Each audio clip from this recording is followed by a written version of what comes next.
Stanislas. À toi.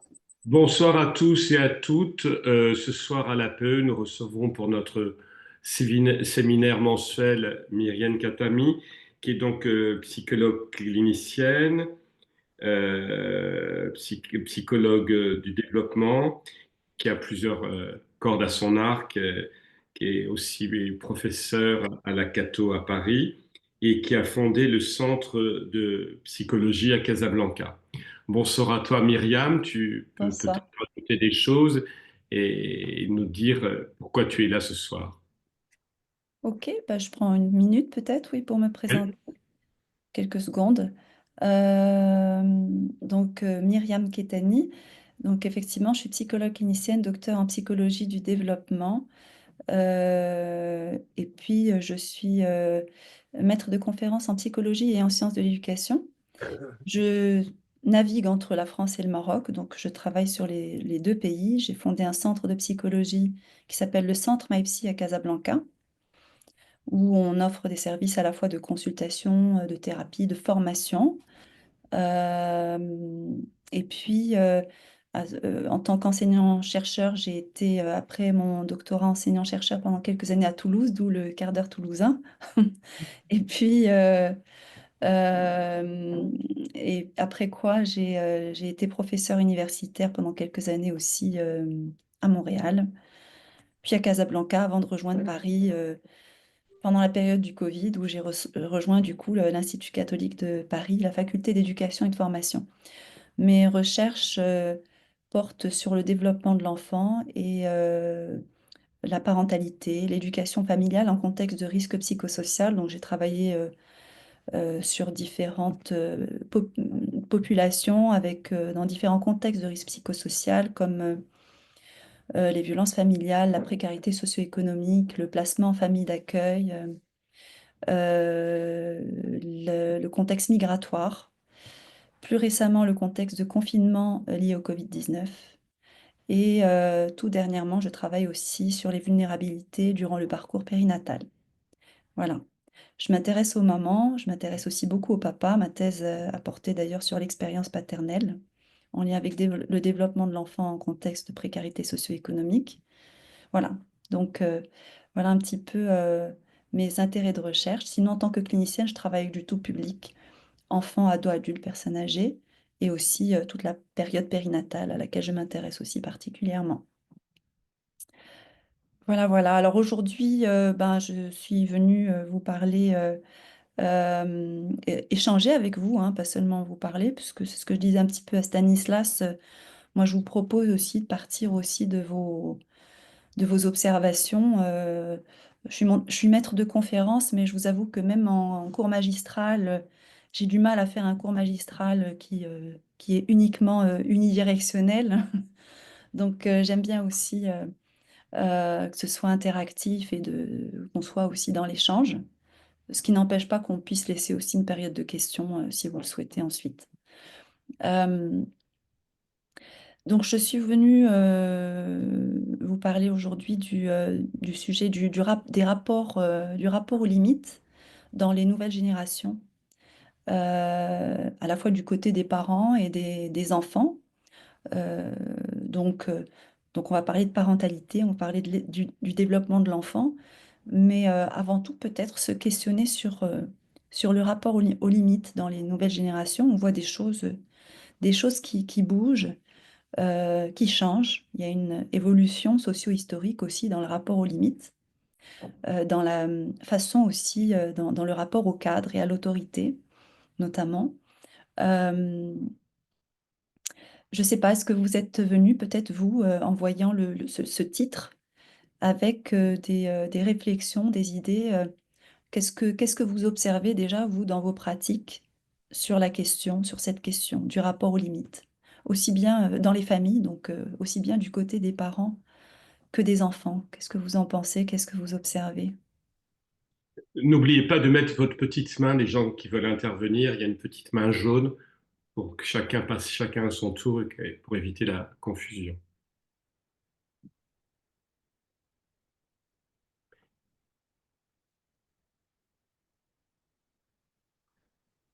Sébastien? Et c'est lui qui est de Toulouse, donc vous avez peut-être à vous dire. Toulousain. Hein. Voilà. Mais merci en tout cas, Myriam. Myriam, oui. Moi, le rapport au cadre et à l'autorité, ce que j'aurais à dire, c'est que je sens en tout cas en France que c'est compliqué, que je dirais les figures, moi j'ai 47 ans, les figures d'autorité en tout cas que l'on respectait, je parle du professeur, de la police, du maire, du prêtre. Je sens qu'effectivement, tout ce rapport à l'autorité, au cadre a été totalement remis en question. En tout cas, c'est un sentiment que j'ai sur les jeunes générations.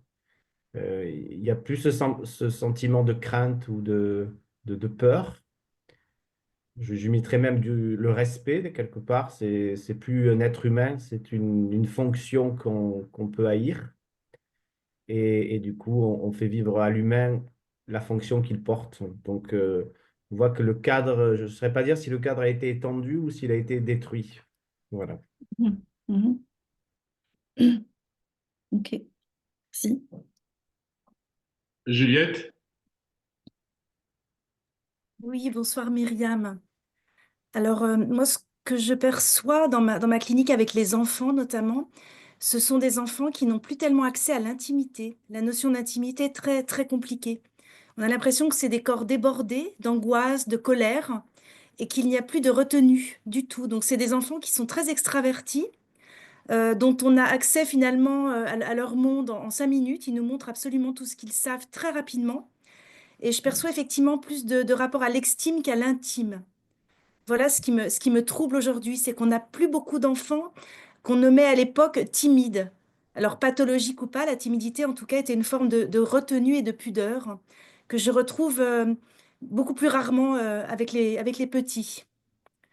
Voilà. Ok, ok, ok. Mhm. D'accord, merci.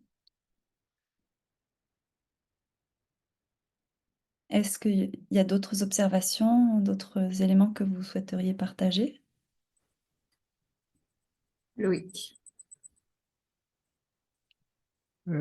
Oui, moi je m'appuierais sur une expérience que j'ai pu avoir avec une équipe de soignants en ITEP, Mhm. qui était sur cette question de la limite, je dirais dans un équilibre, parce qu'effectivement leur difficulté c'est qu'ils ont des jeunes qui n'ont pas connu ou qui ont débordé très largement les limites de leur propre famille et qui, pour des raisons aussi liées à leur difficulté de se stabiliser émotionnellement, vont avoir des phases d'explosion et de régression.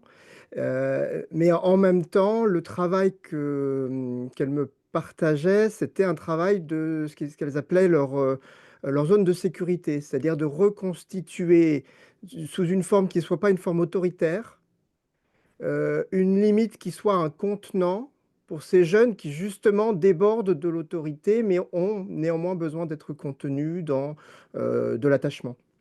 Ok, ok, intéressant. D'accord. Christine. Non, moi je vais faire simplement une petite expérience. J'ai deux petites filles dans ma famille et qui ont été éduquées tout à fait différemment de ce que moi j'ai été.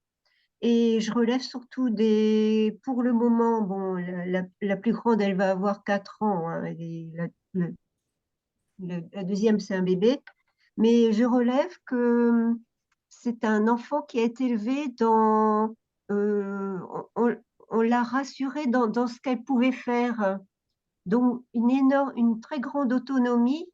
Et moi, et avec certainement pas mal d'envie, vu ma génération, je trouve que son énergie est intacte, son envie est intacte et elle n'a pas peut-être ces fausses règles qu'on imposait à l'époque, c'est-à-dire on lui demande par exemple pas absolument de dire bonjour dès qu'elle nous voit, nous, les grands-parents, mais quand ça vient peut-être à la fin de la visite, mais alors ça part du cœur, c'est une grande accolade, c'est des bisous. Donc moi, quelque part, j'y vois des côtés pour l'instant positifs. Je ne sais pas ce que ça donnera à l'adolescence, mais ça, j'aime bien. C'est le côté authentique, le côté euh, l'énergie intacte, débordant et qui est canalisée par des activités, par pas mal d'activités, mais qui n'est pas stoppée, assis-toi sur ta chaise et reste tranquille. Donc, voilà, c'est mon expérience très Oui, oui. limitée. Merci, c'est intéressant aussi parce que vous soulevez aussi la question de l'intergénérationnel et qui est tout à fait importante en fait par rapport à cette question du rapport aux limites dans les nouvelles générations. Merci. Mm. Alors, je voudrais intervenir, je voudrais apporter moi un regard d'enseignante, puisque je suis également enseignante. Et la difficulté qu'on éprouve ces dernières années, c'est de faire accepter les limites aux parents, en fait. C'est ce qui est le plus compliqué. On sent bien que quand on essaie de poser des limites à leurs enfants, et en plus à gérer le groupe, parce que c'est déjà autre chose, gérer un groupe que gérer un individu tout seul. Euh, on a parfois effectivement des réactions très agressives de la part des parents. Bon, j'enseigne dans un milieu enfin, dans un établissement privé, donc où on n'a pas vraiment de gros soucis de discipline et de comportement, mais on sent que lorsque on cherche à poser des limites, euh, on touche à quelque chose. En fait, ça résonne chez les parents, c'est clair. Il y a pas forcément un travail en association avec eux. On sent on les attaque en fait. Oui. C'est eux qu'on attaque en réalité. Alors, je généralise pas, hein, bien sûr, parce que et puis ces nouvelles générations ont beaucoup de choses positives, hein. Je rejoins Christine. Il faut aussi reconnaître, oui, c'est cette envie, cet élan, et dans un contexte qui n'est pas toujours très serein, faut l'avouer. Et puis, tout ce que je peux dire aussi, voilà, c'est que ce soit en tant que prof, parce que j'ai enseigné pendant des années, mais aussi en tant que, donc dans ma famille, on sent bien cette idée qu'il y a une grosse différence entre les générations, peut-être beaucoup plus marquée qu'avant, même si chaque génération a tendance à dire que celle qui suit est plus compliquée à gérer. Mais il y a vraiment un fossé, je pense, qui s'est très clairement creusé. Et je dirais que là, depuis une dizaine d'années, moi, je ne reconnais plus du tout les élèves, en fait. Il y a vraiment des choses très compliquées. Oh, ouais, bah, vous n'êtes pas la seule enseignante à le dire. Oui, voilà. Grégory? Oui, bonsoir. Moi, je vais enchaîner directement puisque du statut de prof, moi, je suis passé à celui de chef d'établissement. Et donc, j'ai vécu aussi ce cadre des limites à l'école et des règlements, de la pédagogie, de l'autre côté du bureau, si on veut, avec sa mise en place, avec son évolution et avec son vécu, le vécu des règles, le vécu du cadre scolaire, des règlements intérieurs, etc., comment on le construit. Alors, moi, jusqu'à il y a peu, j'étais chef d'établissement dans un lycée privé, mais laïque, voilà, en Bretagne, et où l'enseignement se fait en immersion en langue bretonne, complètement. Donc, on a déjà ce lien entre toutes les personnes qui sont dans l'établissement, on a ce lien-là. Donc, le cadre, il est déjà posé, on a un système immersif, et on a cette obligation, cette règle de parler commune là, qui est ensuite on a un établissement qui n'a pas de limite géographique. C'est-à-dire qu'on est sur une sorte de campus, un parc, et on n'a pas de limite physique. Voilà, la limite la plus physique qui soit, c'est la petite route départementale qui passe en bas et elle est à 300 ou 400 mètres. Voilà, on a un talus avec des arbres derrière le lycée et c'est tout. Et ça m'a questionné parce que il y a de la part des adultes comme des élèves, il y a un vécu du règlement intérieur qui, à mon sens, dépend de cette absence de limite géographique claire. Voilà, il n'y a pas les limites ne sont pas signifiées dans l'espace concrètement, et en conséquence, ça donne une zone de flou géographique qui est au demeurant très agréable, mais qui, dans le cadre d'un règlement intérieur d'un établissement scolaire et de son application par la communauté scolaire entière, eh ben, n'est pas si facile que ça. Parce qu'il n'y a pas de limite en dehors des murs de la classe et du bâtiment. Voilà. Et j'ai fait le parallèle entre la difficulté que pouvaient avoir certains adultes comme certains jeunes d'appliquer, de vivre un règlement intérieur, alors qu'on n'a pas de limite signifiée dans l'espace. Mhm. Mhm. Ok, merci, intéressant aussi. D'accord, d'autres observations? Pour le moment, il n'y en a pas, mais tu peux peut-être continuer, revenir en arrière sur les Oui, oui, oui. questionnements des personnes. J'ai vu une main. Oui, il y a Mais... Sébastien qui veut parler, Sébastien Lopez. Ouais. Oui, pour rebondir sur ce qui a été dit précédemment, il y a aussi, moi je trouve qu'il y a un sentiment de pouvoir chez les jeunes générations. En tout cas, alors, je ne mettrai pas ça derrière du courage, mais vraiment un sentiment d'être tout puissant et d'avoir un peu accès à tout facilement. Oui. Et également, je rejoignis ce qui a été dit aussi tout à l'heure, il n'y a pas vraiment de censure. On peut tout faire, rien n'est vraiment grave, rien n'a vraiment de valeur. Donc, je rebondis sur ce mot dans le sens où toutes ces, toutes ces autorités, en tout cas qui avaient des valeurs, qui étaient un symbole, c'est comme si tout ça, pour eux, n'avait pas ça ne résonnait pas. Mhm. Et c'est vrai que la remarque devient tout de suite agressive et la protection familiale, donc des parents, devient vite une protection, comme s'ils étaient attaqués, alors qu'il y a un cadre éducatif qui est là pour apprendre quelque chose. Et en fait, il y a comme un rejet de cet apprentissage. Et ce travail main dans la main entre l'éducation et les parents, une espèce de continuité, a été comme un peu coupé. Oui. Et je peux comprendre la difficulté des professeurs et la difficulté des élèves aussi, puisque les deux, quelque part, souffrent, puisqu'ils sont là dans un but, et ce but n'est pas atteint ou difficilement atteignable.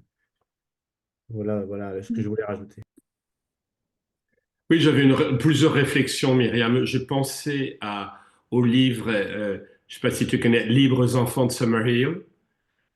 Justement, où ce moment où il y avait eu toute une pédagogie qui a été faite en Angleterre notamment, où on retirait les enfants des parents pour les mettre dans une structure comme ça éducative. Et en même temps, j'ai écouté hier matin, pas plus tard qu'hier, une interview de Marguerite Yourcenar, qui était d'une famille aristocrate un peu fantasque. Elle était orpheline de maman, et son père était contre l'école, et son père lui a fait toute son éducation. Elle disait hier, pas hier parce qu'elle est décédée, mais que ça lui avait sauvé la vie. Donc, je voulais savoir ce que tu pensais entre la parentalité, l'éducation, ce que font les parents, et l'école, qui sont deux choses différentes. Alors, est-ce que les deux ne se veulent pas se donner la main ou se donnent mal la main? Ou alors, où est le problème? Je le disais à un père hier en parlant de son fils, je lui disais, vous savez, justement, comme le sujet d'aujourd'hui, c'est la limite. Ce que vous faites avec votre enfant, c'est un peu le code de la route. Quand on conduit en voiture, il faut expliquer à votre enfant que maintenant dans Paris, c'est 30 km/h, que c'est 120 sur l'autoroute. Donc il y a un code et que les limites, c'est ça, qu'il y a Oui. un cadre, il Mhm. y a un code, comme dans des jeux. L'enfant, il va jouer avec des jeux vidéo, donc il y a une règle du jeu et d'expliquer de Mhm. manière ludique l'éducation. Oui, tout à Voilà. fait.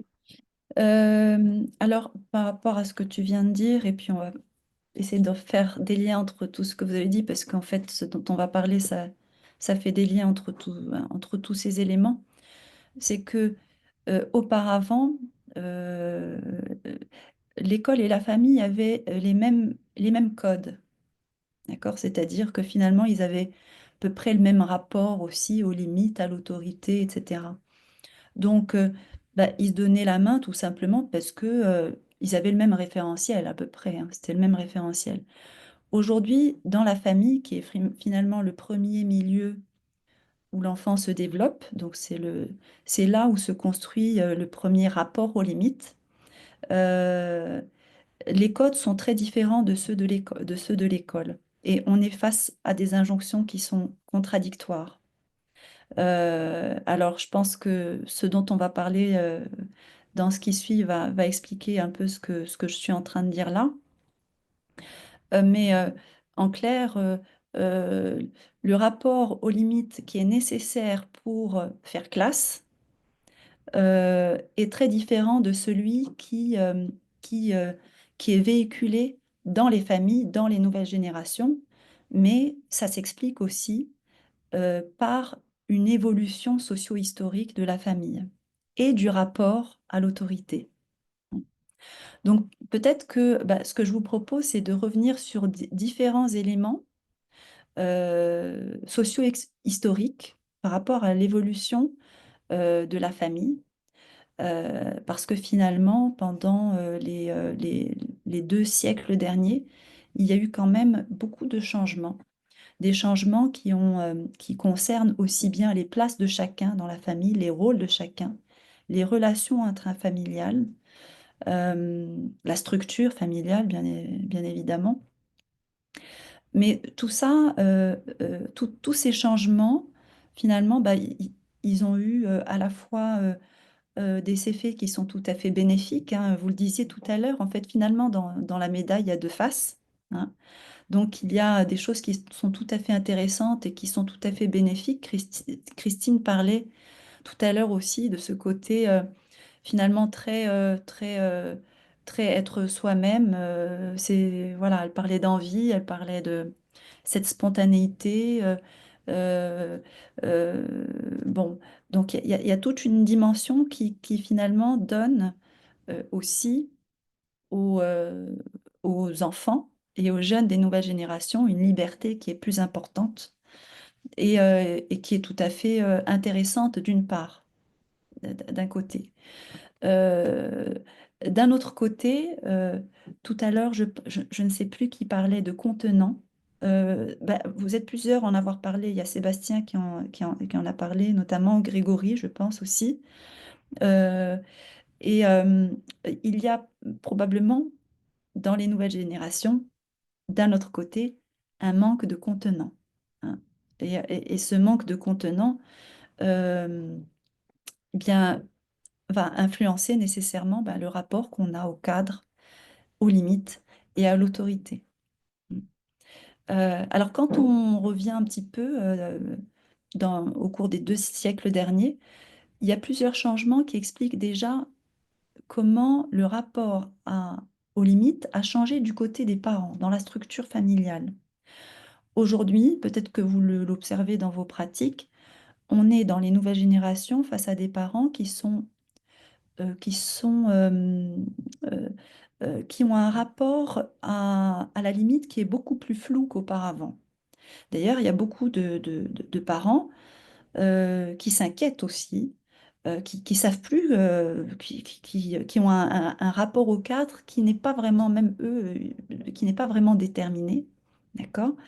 Et qui ne savent pas toujours sur quel pied danser avec leurs enfants et comment poser les limites et comment mettre le cadre à leur enfant. Avant, les choses étaient claires. Il n'y avait pas de... Voilà. Chacun, chacun savait ce qu'il avait à faire dans la famille. Chacun savait quel rôle il avait à jouer. Le père, il savait qu'il avait le rôle euh, de finalement de pourvoir aux besoins de la famille, donc avec un pôle qui est plus sur l'extérieur, à l'extérieur du foyer, puis un rôle d'autorité, puis la mère, c'était plus l'intérieur du foyer. Chacun savait ce qu'il avait à faire, personne ne se posait vraiment trop de questions. D'accord? Aujourd'hui, on est euh, dans un rapport beaucoup plus singulier à la parentalité, c'est-à-dire que chaque père et chaque mère va construire son propre rapport singulier à la parentalité, hein. C'est, ça va s'inscrire dans l'histoire singulière de chacun, par rapport à sa propre éducation, mais aussi dans cette rencontre du couple. Et par tâtonnement, chacun va c'est toute une construction identitaire, c'est tout un travail de construction identitaire qui va par essai-erreur, par tâtonnement, finalement, et chacun va construire singulièrement sa façon d'être père et sa façon d'être mère. Alors, ça s'inscrit dans une histoire avec, donc je parlais de différents changements au cours des 2 derniers siècles. Le premier grand changement, c'est celui de la nucléarisation de la famille. Déjà, qui a lieu déjà dès le XVIe siècle en Europe, mais qui va s'intensifier au XIXe siècle avec l'avènement de la culture industrielle et qui va s'étendre finalement jusqu'aux années 60-70, 1960-1970. Donc là, avec cette nucléarisation de la famille, où finalement la famille devient plus privée, c'est-à-dire on était dans un format familial qui était plus collectiviste, où il y avait 2, 3 générations, parfois 4, qui vivaient sous le même toit, et bien là, euh, on vit dans des familles qui sont plus nucléaires, donc le père, la mère et les enfants, qui peuvent avoir une grande fratrie, mais on est dans une famille nucléaire. Donc la famille va devenir plus privée et ça va déjà avoir des conséquences sur les relations familiales. Les conséquences que ça va avoir, c'est que d'abord, il va y avoir plus d'intimité pour les couples. Il va y avoir aussi plus d'autonomie, c'est-à-dire ils s'émancipent de la famille élargie, des parents, etc. hein, les couples s'émancipent de la famille élargie. Mais ça va faire aussi que la dimension affective va avoir une part plus importante dans la famille. Les liens vont se resserrer et du coup, la dimension affective va prendre toute sa place. L'éducation aussi des enfants devient la responsabilité des seuls parents, c'est-à-dire que l'éducation des enfants devient moins collectiviste.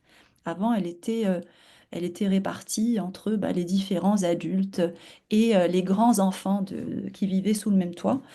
À partir de là, l'éducation revient essentiellement aux parents. D'un autre côté, les parents sont aussi plus isolés, c'est-à-dire qu'ils sont aussi moins soutenus dans leur parentalité, ils sont plus voués à eux-mêmes. Donc là aussi, on a toujours, dans ces évolutions, on a souvent des faces différentes. Donc déjà, ça c'est un premier grand changement qui a changé déjà les relations au sein de la famille euh, et qui a changé aussi l'atmosphère au sein du système familial. Un autre changement important dans les années 40-45, c'est l'émancipation des femmes. Donc les femmes vont participer massivement du coup à la production industrielle. Du coup, elles vont participer fortement au système économique après la guerre. Et qu'est-ce qui va en découler? C'est pas anodin tout ça, parce que qu'est-ce qui va se passer? C'est qu'il va y avoir une baisse importante du taux de fécondité. Donc là, on était déjà dans des familles nucléaires, mais des grandes familles. Là, on va passer aussi à des familles plus petites. Donc la famille va aussi se réduire en taille. On va voir des familles nucléaires qui vont se réduire en taille. Donc, de nouveau, donc on a des liens qui se resserrent, la dimension affective aussi qui est importante, mais on va voir aussi que les pères vont avoir plus de place auprès de leurs enfants. C'est-à-dire que les papas, là, font leur grande entrée auprès des enfants, donc ils vont être plus impliqués dans l'éducation. Dans les soins, ça viendra plus tard parce que c'est la dimension de l'engagement parental qui est généralement les soins physiques qui est la moins investie encore par les pères. Mais de plus en plus, les pères prennent une place importante dans l'éducation des enfants, dans leurs soins, dans toutes les dimensions du parentage. Et puis, comme on est dans une famille qui est plus réduite, l'enfant va commencer à être de plus en plus investi. De plus en plus, on va commencer à investir l'enfant. hein. Là où c'était plus dilué sur toute la fratrie, sur des grandes fratries, là, il y a peu d'enfants, donc il y a un mouvement où l'investissement de l'enfant va devenir plus important. Troisième grand changement, c'est tout un tas de mouvements qui vont se faire autour des droits de l'enfant. D'accord? Enfin, tout au long du XXe siècle, on va dire, hein, dès 1924, la Déclaration de Genève, la Déclaration universelle des droits de l'homme, la Déclaration des droits de l'enfant en 59, la Convention internationale des droits de l'enfant. Donc, l'enfant va avoir de plus en plus de droits. Donc, là aussi, en fait, la façon d'envisager l'enfant, de se représenter l'enfant, va changer, à la fois au niveau de la société tout entière, mais aussi ça change les rapports familiaux, hein. Donc, qui dit droit de l'enfant, ça veut dire aussi que les parents ont à revoir les limites qu'ils ont, hein, dans la relation avec leur enfant.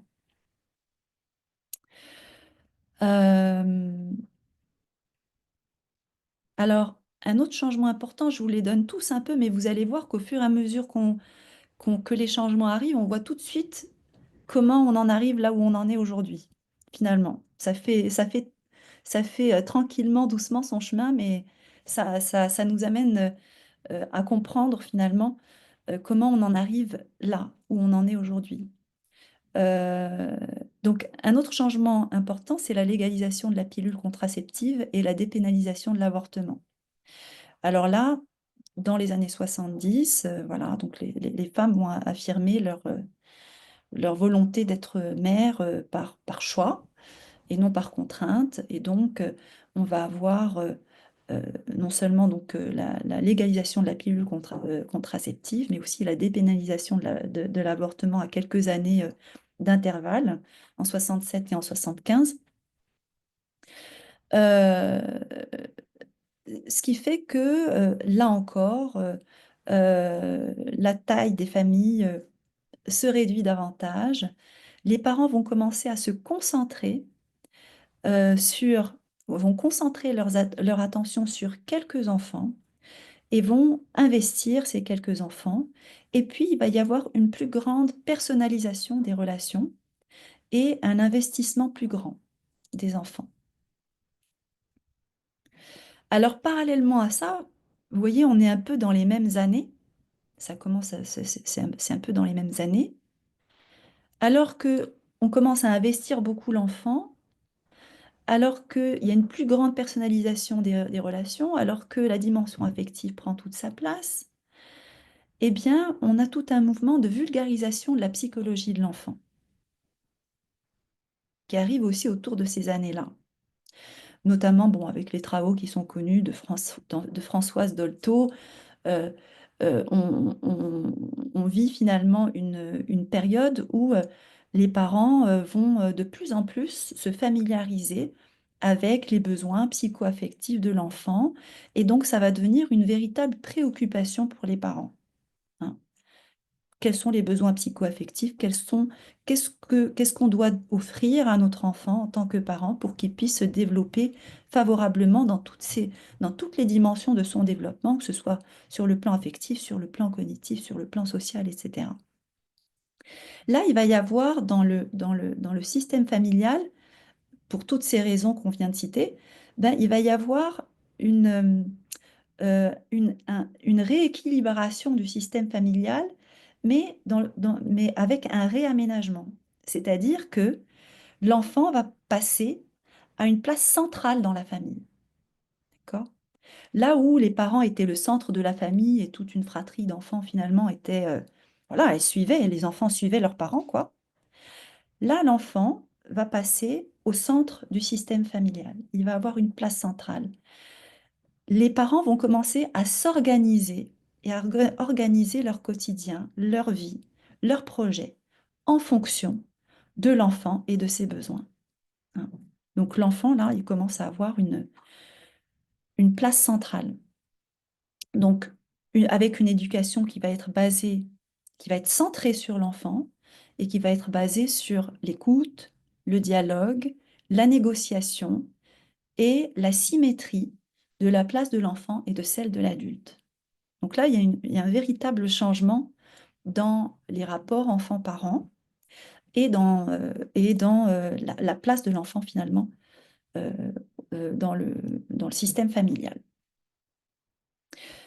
On voit en même temps que tout ça, c'est dans une même vague, dans les débuts des années 80, donc on est vraiment quelques années plus tard, on voit une transformation des normes en éducation avec l'avènement de ce qu'on appelle la discipline positive. Hein. Tout ce qui est de l'ordre de l'éducation positive, la discipline positive, avec la devise « éduquer avec fermeté et bienveillance ». Alors, c'est une forme d'éducation qui va valoriser finalement la coopération, la négociation, et dont les principes sont l'écoute, la valorisation de l'enfant, la reconnaissance de ses émotions et le bannissement de toute violence éducative. Donc, avec un objectif derrière, en fait, derrière cette approche, il y a un objectif éducatif, c'est de permettre finalement aux enfants de devenir des adultes qui sont responsables, autonomes et épanouis. Hein. Alors,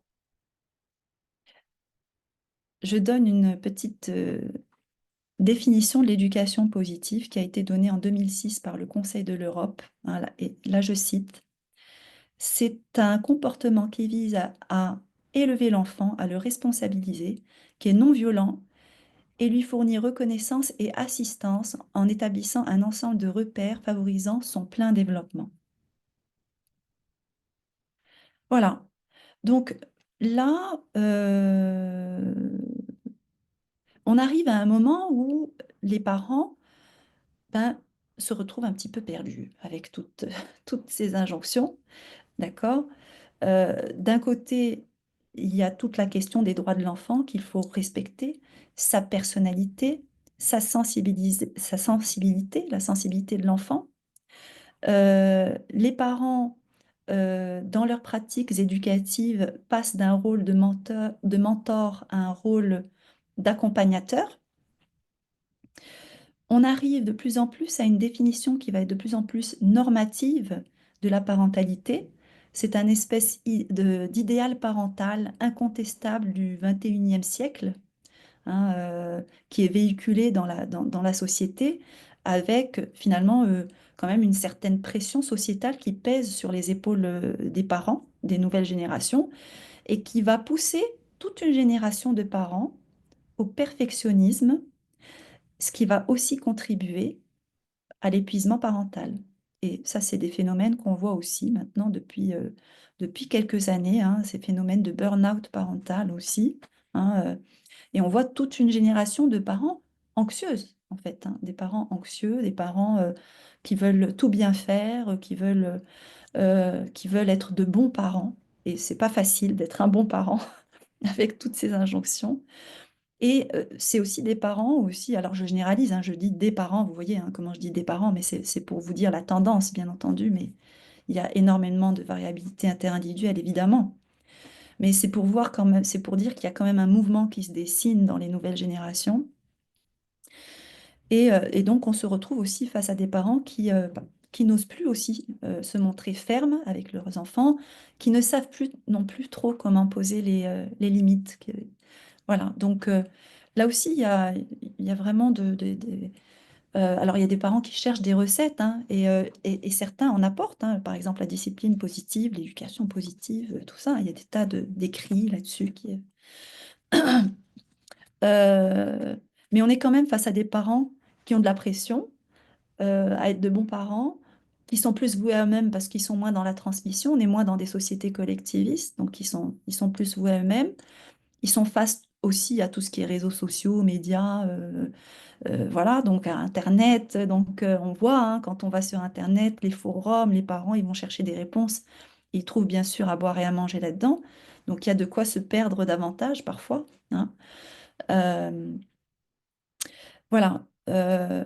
Et donc on va voir se dessiner là sur la fin des années, sur la fin du XXe siècle et du début des années 2000, cet enfant qui devient un enfant précieux, un enfant roi, parfois un enfant tyran. Alors, un élément aussi important concernant l'autorité, c'est que l'autorité parentale a été légalement remise en question. D'accord? Donc ça aussi, ça a constitué un tournant majeur dans le rapport à l'autorité parentale évidemment, mais comme les parents sont les premiers représentants de l'autorité, ben c'est finalement à l'autorité tout entière. Euh, donc finalement, l'autorité parentale va être re-questionnée, et puis les parents, les familles vont aussi être plus surveillés par l'État, hein. Là où des générations de parents auparavant, finalement, ils pouvaient faire ce qu'ils veulent de leurs enfants, hein, les pires choses. Personne n'allait s'en soucier, hein. Euh, il est heureux, bien sûr, que les choses aient changé, mais vous voyez, là aussi, oui, on ne parle pas, il y a aucun jugement en bon ou en mauvais, mais ce sont des constats, ce sont des faits, que vous voyez qu'il y a toujours euh, il y a toujours deux faces, hein, et il y a ce que ça a apporté comme chose très importante et qui sont tout à fait bénignes et bénéfiques. Et il y a ce que ça apporte aussi euh, comme, euh, comme difficulté, hein, aussi, pour se situer aussi, pour les parents. Donc, d'un côté, on a une inflation des attentes normatives de la société envers les parents concernant toutes les dimensions de l'éducation de l'enfant, que ce soit la santé, l'hygiène, l'éducation, l'intérêt de l'enfant, etc. Et puis, donc, on voit au début des années 2000, cette réécriture de l'article du Code civil qui définit l'autorité parentale et qui va inclure de nouvelles exigences vis-à-vis des parents. Alors là, j'ai pris l'extrait parce que je trouve intéressant de voir d'où on est parti et où on a atterri finalement. Euh, donc, ce que ça disait, l'autorité parentale appartient au père et mère pour protéger l'enfant dans sa sécurité, sa santé et sa moralité. Ils ont à son égard droit et devoir de garde, de surveillance et d'éducation. D'accord? Alors ça a été changé en l'autorité parentale est un ensemble de droits et de devoirs ayant pour finalité l'intérêt de l'enfant. Elle appartient au père et mère jusqu'à la majorité ou l'émancipation de l'enfant pour le protéger dans sa sécurité, sa santé et sa moralité, pour assurer son éducation et permettre son développement dans le respect de sa personne. Les parents associent l'enfant aux décisions qui le concernent selon son âge et son degré de maturité. Voilà la transformation qui a été faite. Donc vous voyez que là, pour reprendre un terme de Singly, la famille devient démocratique. Donc là, euh, on entre dans une nouvelle ère aussi avec ce changement du code civil concernant l'autorité parentale. La famille devient démocratique et on voit ici apparaître aussi finalement un nouveau modèle de parents. C'est une nouvelle génération de parents qui doivent être parfaits, qui se veulent être de bons parents, des parents parfaits. Donc on voit apparaître ce nouveau modèle de parents, pour reprendre une citation de Catherine Selnay, des parents impliqués, attentifs, interprètes de son enfant, auxiliaires de sa scolarité, psychologue s'il le peut, en tout cas fin pédagogue.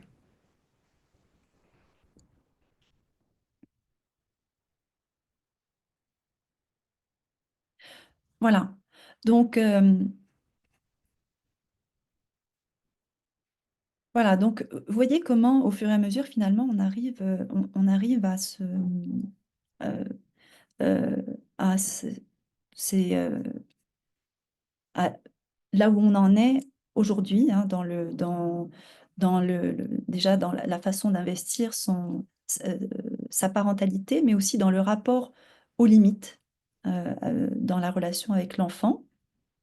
Donc on a des parents qui sont à la fois plus isolés, plus voués à eux-mêmes, avec davantage de pression à être de bons parents. Ils sont plus exigeants eux-mêmes, avec eux-mêmes, pour répondre aux besoins développementaux de l'enfant, un enfant qui a pris une place qui est plus centrale dans la famille.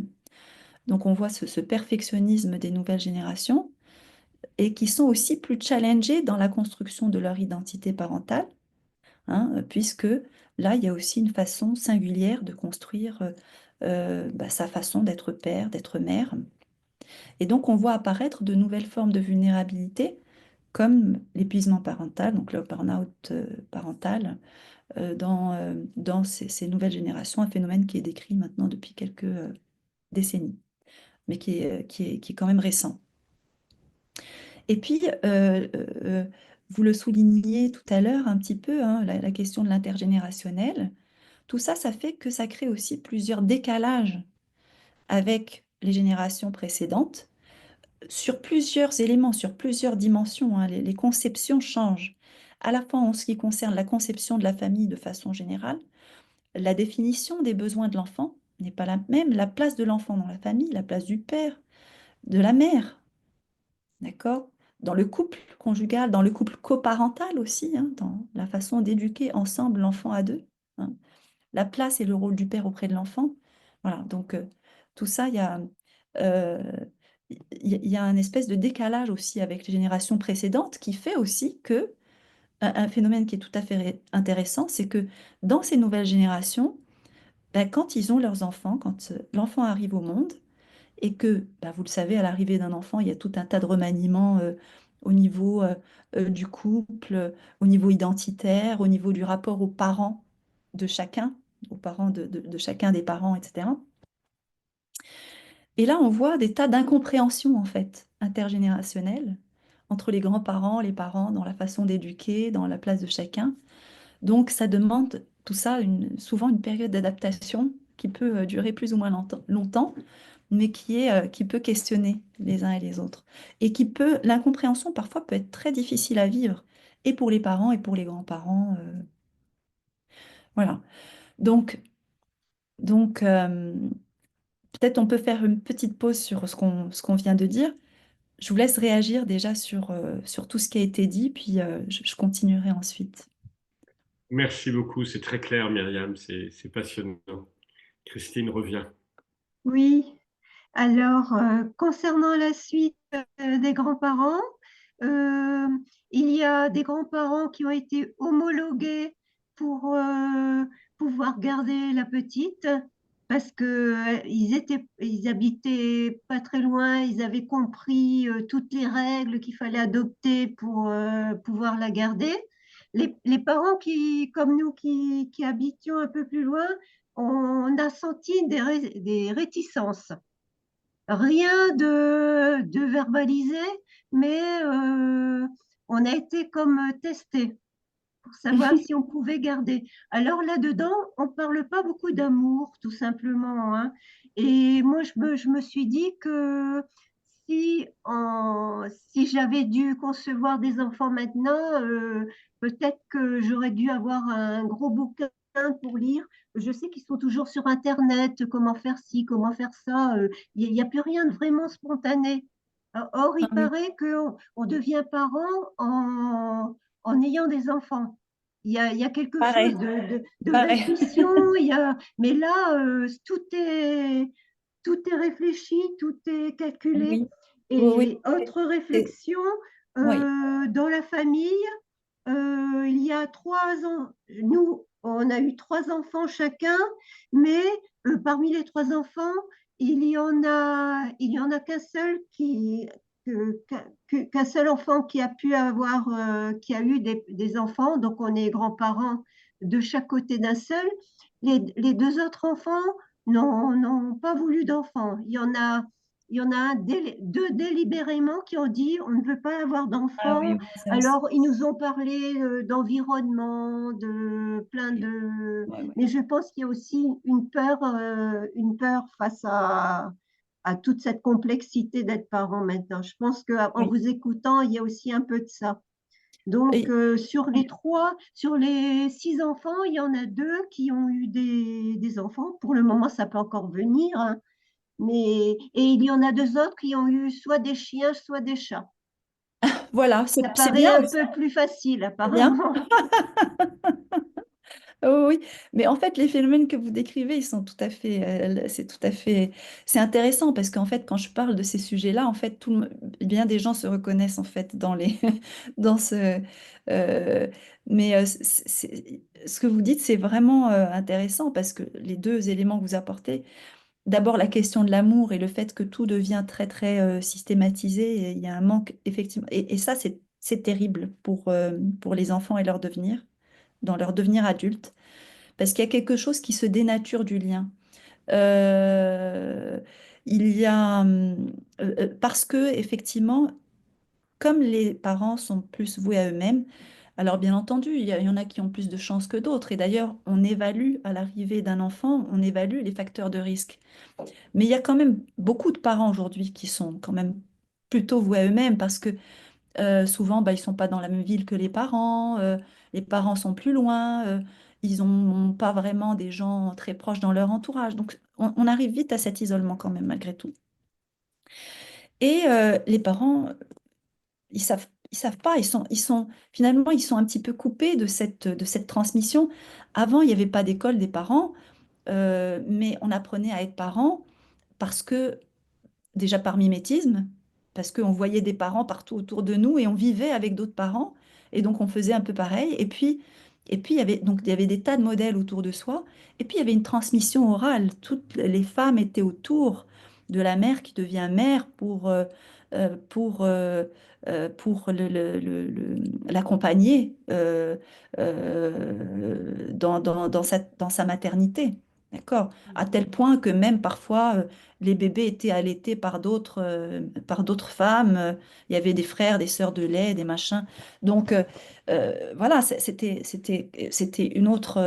une façon tout à fait différente d'accéder à la parentalité. Aujourd'hui, je vois, pour aller dans le même sens que ce que vous dites, Christine, je vois par exemple une image qui m'a beaucoup marquée, qui va dans ce sens-là, c'est l'image euh, parce qu'il y a quelque chose de l'ordre de la médicalisation, de l'hypermédicalisation aussi, de l'encadrement du devenir parent. C'est-à-dire avant, on devenait parent de façon beaucoup plus naturelle. Aujourd'hui déjà, c'est-à-dire le premier rapport à la parentalité, il est hypermédicalisé, il est monitoré. D'accord? Il est évalué par des machines, d'accord? Et alors, bien entendu, là aussi, il y a des tas de bonnes choses dans la médicalisation de l'encadrement du devenir parent qui permettent de préserver la santé de l'enfant, de la mère, la vie parfois, évidemment. Mais d'un autre côté, l'autre face, c'est que il y a quand même une appropriation du système médical de l'encadrement du devenir parent, à tel point que on arrive aujourd'hui à presque, ben, vous l'avez probablement observé par vous-même, c'est-à-dire que la mère qui vient donner naissance, elle se met au service de l'équipe médicale pour que l'équipe médicale puisse faire son travail. Mais ce qui m'a Vous profondément voyez? choquée, moi, c'est que les deux accouchements, ils ont été provoqués. Ils ont été Bon, choisis ben, avec un horaire et une bon, date bon, ça c'est une des cadrée dans choses. Voilà. l'agenda de l'accoucheur. Dans l'agenda, l'accoucheur, oui, oui. Non, mais hormis ça, même la mère va se mettre, c'est-à-dire elle doit prendre la position qui va arranger l'équipe médicale, donc elle se met au service du médical, alors que naturellement, par exemple, une femme, elle accouche debout, en se tenant enfin, la posture physiologique pour donner naissance, elle est, voilà, c'est pas celle qu'on a aujourd'hui dans la plupart des cas où on accouche à l'hôpital ou en clinique. Donc, vous voyez que déjà, ça veut dire que déjà dans cet accès à la parentalité, ben, il y a une part de dépossession, d'accord, de ce rapport au devenir parent qui est, qui est prise du coup par l'équipe médicale, qui tout de suite, dès que le bébé va sortir, dans le meilleur des cas, on va avoir un peu de peau à peau, etc. Mais sinon, très vite, on retourne aux machines, aux évaluations, aux trucs. Ça va très très vite. Euh, et où, dans certains cas, je voyais par exemple une mère, voilà, donc elle allaite son bébé et en même temps, donc la sage-femme lui dit, bon voilà, donc sur l'écran, vous voyez, quand il y a tel et tel, quand s'affiche tel et tel, c'est que voilà, ça veut dire ça, ça. Et la maman, donc elle est en train d'allaiter son bébé et elle regarde pas son bébé, elle regarde elle regarde l'écran. C'est l'écran qui lui dit comment va son bébé pendant que elle est en train d'allaiter son bébé. Oui. Elle se fait, enfin, dans l'expérience que j'ai vue, elle se fait engueuler parce que le bébé ne prend pas du poids assez vite, parce que Oui, voilà, bon, il n'est typiquement. plus Voilà. question de rester trop longtemps à la maternité, hein. C'est Oui, trois oui. jours Bon, chrono, quoi. bon, voilà. Donc, bon, c'est pour dire qu'il Et, y a vraiment beaucoup de choses autour de ça qui expliquent aussi le fait que, effectivement, on est dans ces nouvelles générations. Et ça explique, vous voyez que ça s'explique par des tas de choses, hein. Euh, ben, plutôt que d'être à l'écoute vraiment de l'enfant, de son bébé déjà, dès les premiers jours, dès les premières heures, les premiers jours, les premiers mois, d'observer, de se connecter à son intuition, parce qu'on a une intuition aussi, hein. Ben, il y a cette espèce d'anxiété environnante, mais parce qu'on est entouré, voilà, le médecin qui dit, la sage-femme qui dit, le truc, le machin, Internet qui a dit, tel bouquin qui a dit, tel auteur. Et à côté de ça, plus personne de vraiment proche qui va transmettre en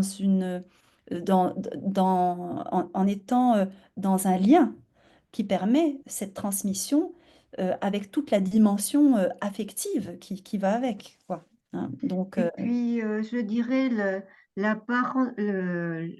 pour la mère, un temps complet avec le bébé sans aucune personne qui peut relayer autour d'elle, c'est inhumain.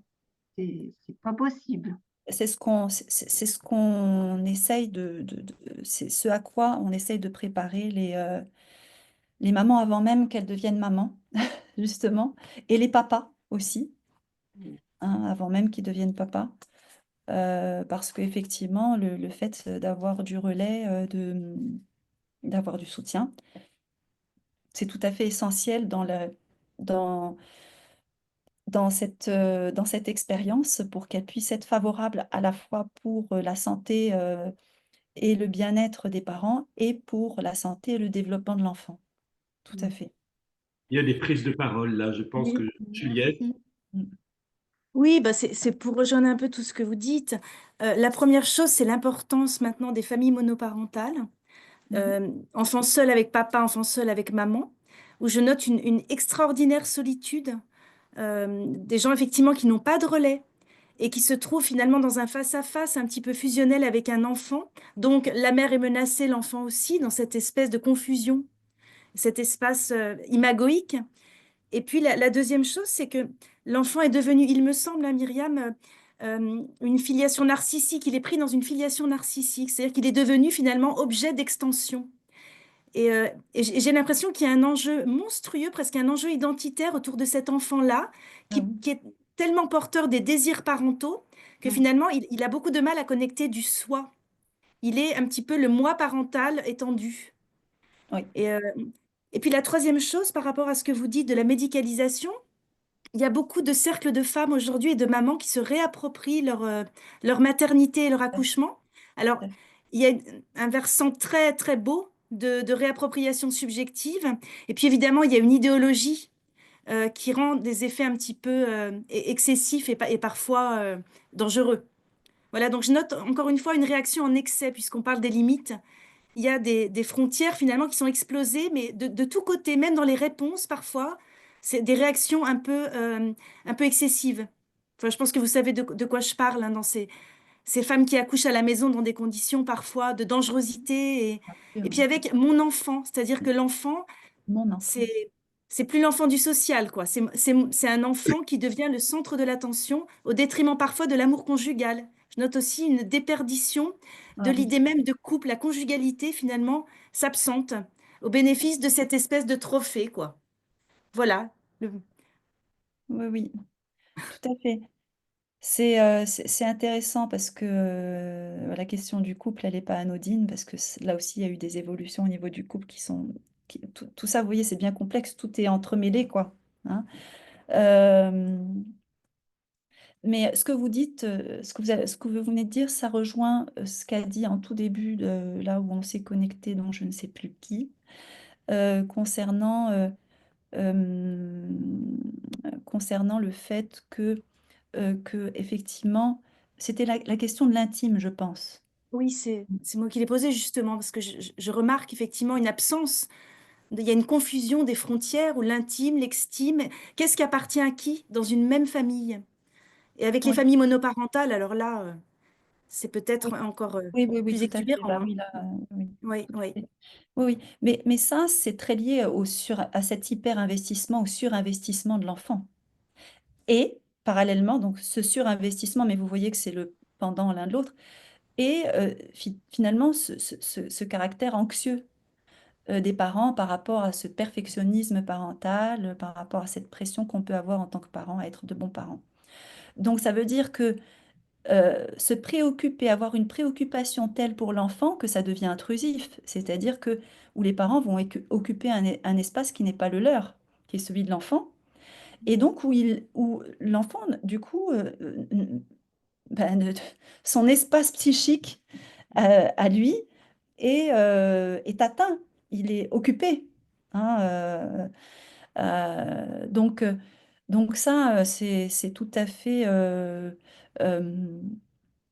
c'est tout à fait, bah, ça met en difficulté des tas de choses et j'allais en parler justement par rapport au développement de l'enfant. Peut-être que, euh, alors, je ne sais pas parce qu'il y avait peut-être une autre intervention avant, mais ce que vous dites, ça fait bien le lien avec ce que je voulais finir de vous dire aussi. Donc je ne sais pas si je laisse la parole à Irina ou si j'enchaîne. Irina? Irina, tu peux attendre un petit peu ou Non, bah, si c'était directement en lien, on peut peut-être, et puis ça dépend, comme tu voulais. je referai des liens. Quand vous voulez, je peux attendre, pas de Oui, problème. oui, oui, oui, allez-y.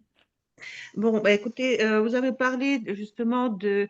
oh là, ça y est, je suis tellement bouleversée. Que l'enfant doit être autonome. Dès la naissance de d'enfant, on parle de son autonomie. C'est principal, l'enfant doit être autonome. Et ça, on attend tout le temps.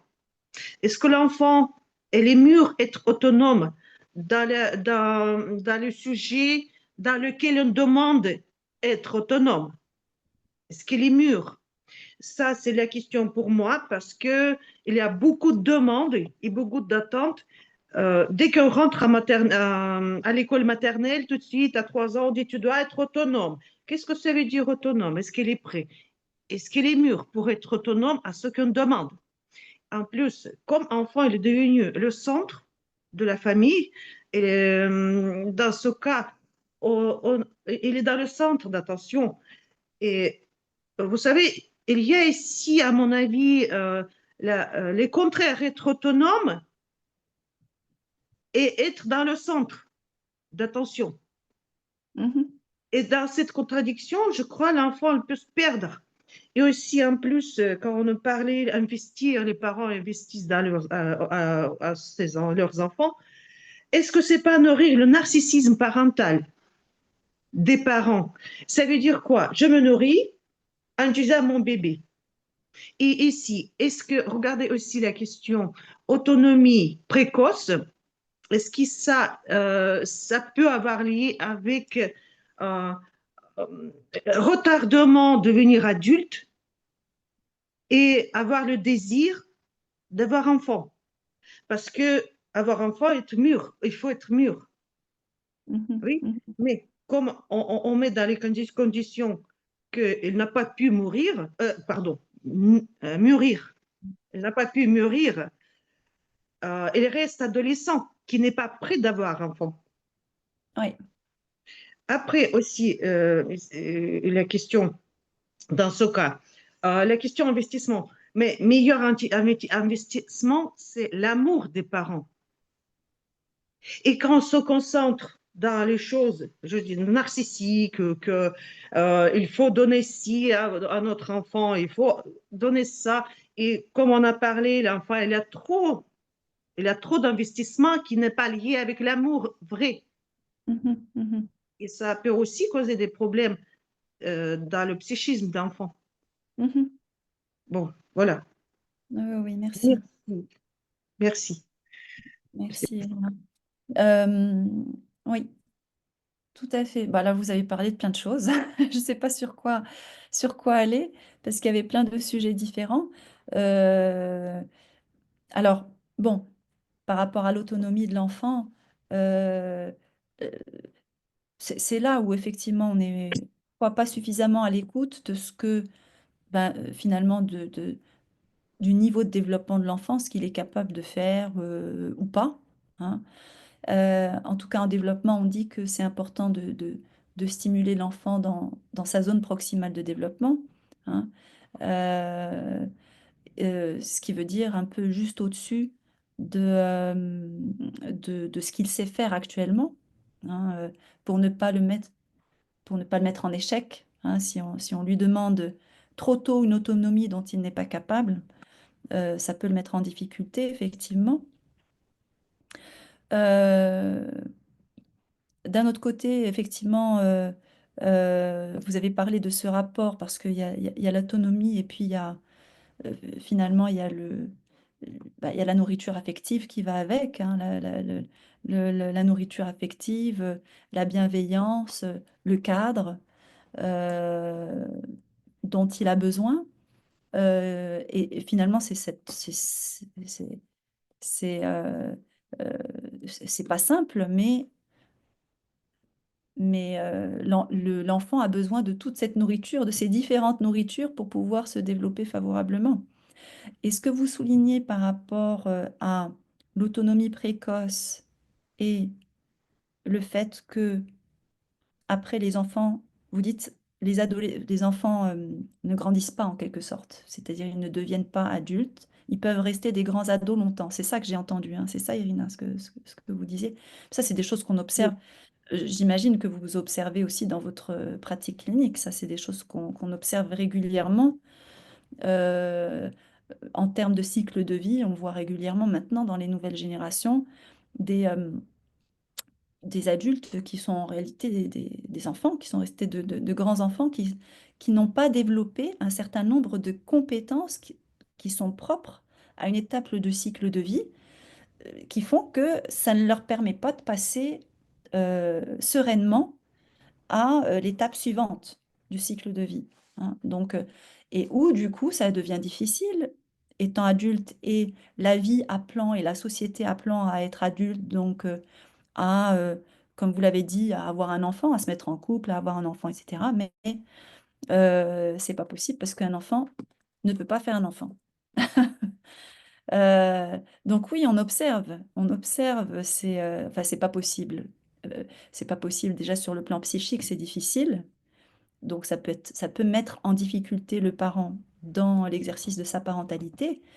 Parfois, on voit dans la clinique, vous avez probablement peut-être déjà vu ça, ça se manifeste carrément sur le plan physique, c'est-à-dire on a des adultes qui n'arrivent pas à enfanter et pour qui la raison va au-delà de raisons qui sont purement biologiques, médicales, qui n'arrivent pas à enfanter pour des raisons psychologiques. Et ça aussi, on le voit. Et ça rejoint ce que vous disiez tout à l'heure. Vous disiez, c'est Christine qui disait, par rapport à vos enfants, dont certains n'ont pas le désir d'avoir d'enfants, hein. Euh, on retrouve dans les nouvelles générations, ça devient statistiquement quand même de plus en plus présent. Alors pour différentes raisons, parce que effectivement, toutes les raisons que vous avez citées, l'environnement, on est de plus en plus nombreux sur Terre, qu'est-ce que c'est que cette vie, etc., etc.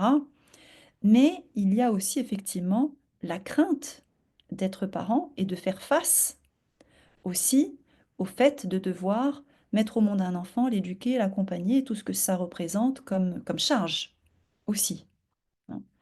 Euh, donc effectivement, c'est des choses qu'on voit apparaître aussi.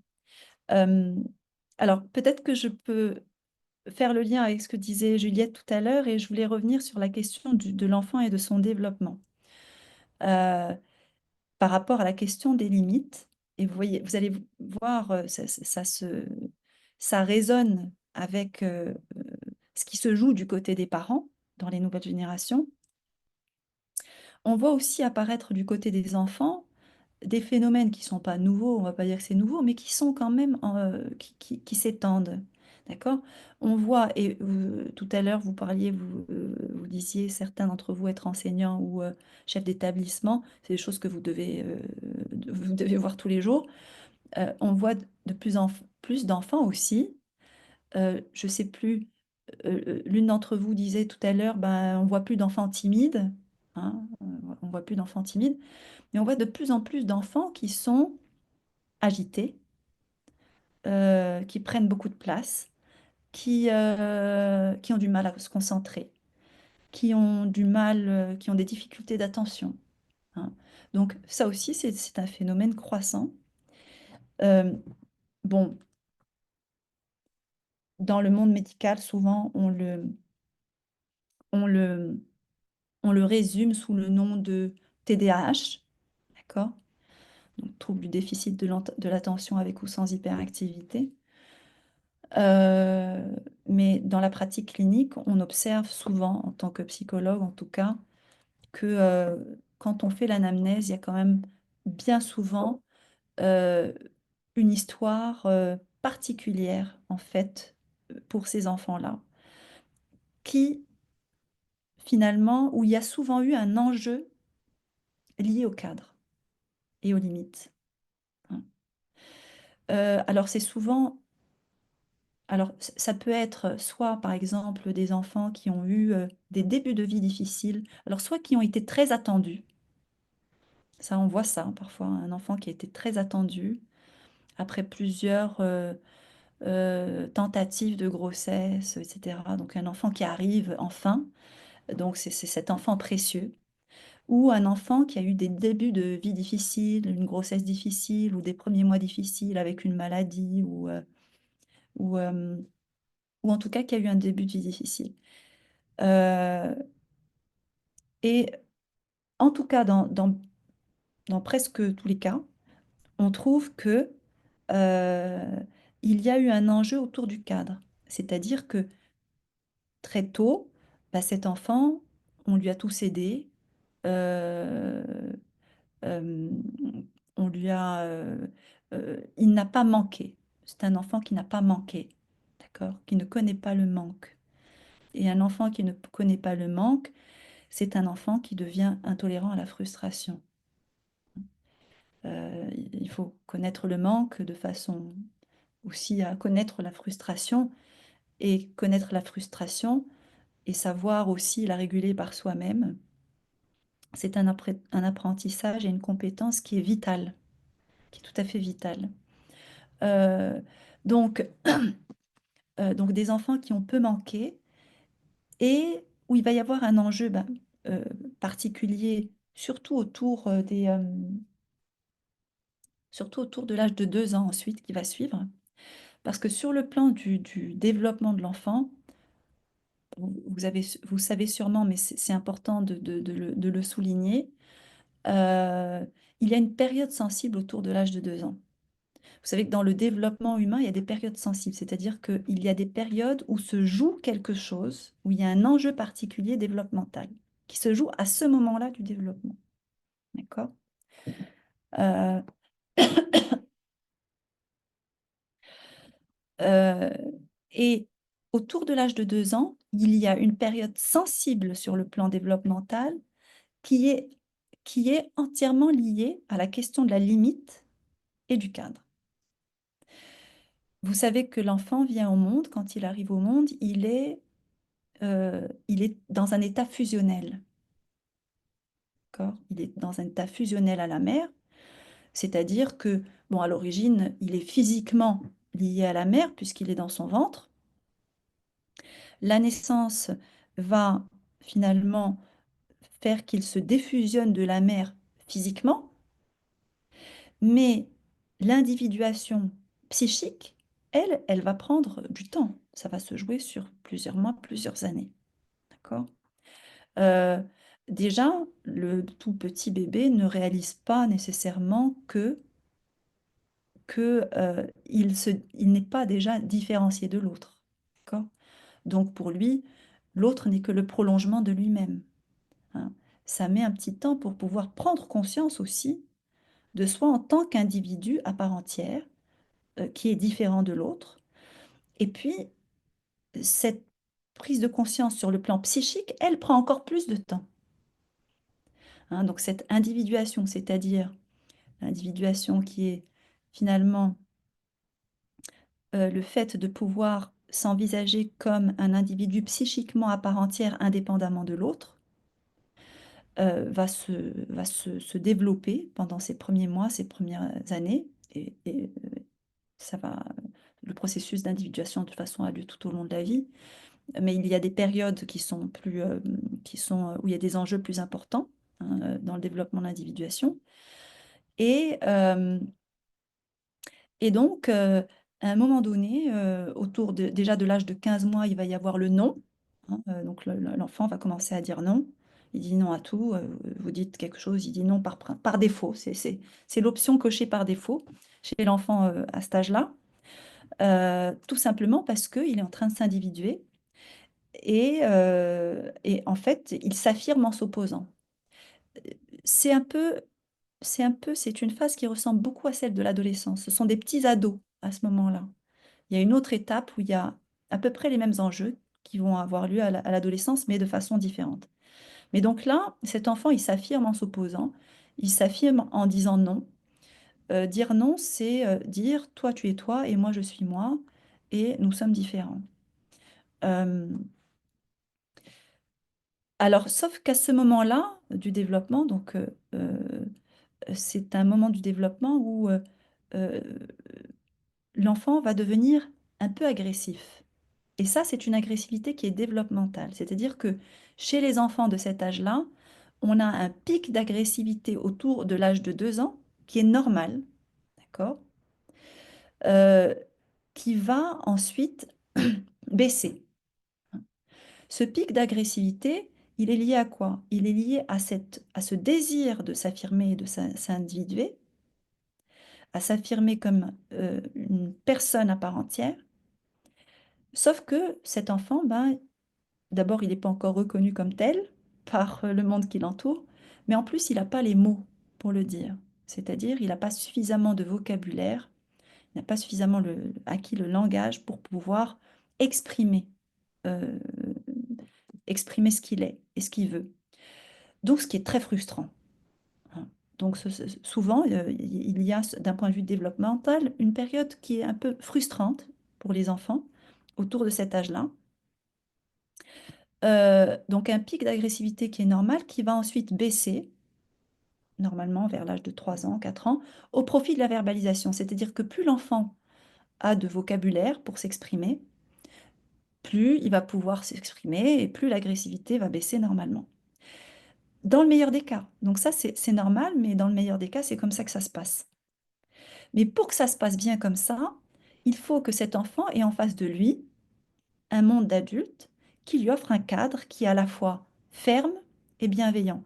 C'est-à-dire que euh, le fait que ce soit un pic d'agressivité normal et qu'il ait envie de s'affirmer ne veut pas dire qu'on doit tout céder à cet enfant.